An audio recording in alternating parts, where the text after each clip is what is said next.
மூக்குத்தி பூ மேலே காத்து உக்காந்து பேசுதம்மா.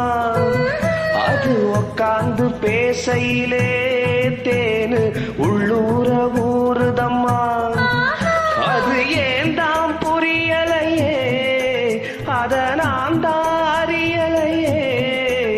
ஒரு மோகம் ஒரு தாகம் இங்கு உன்னால இந்நேரம் உண்டானது.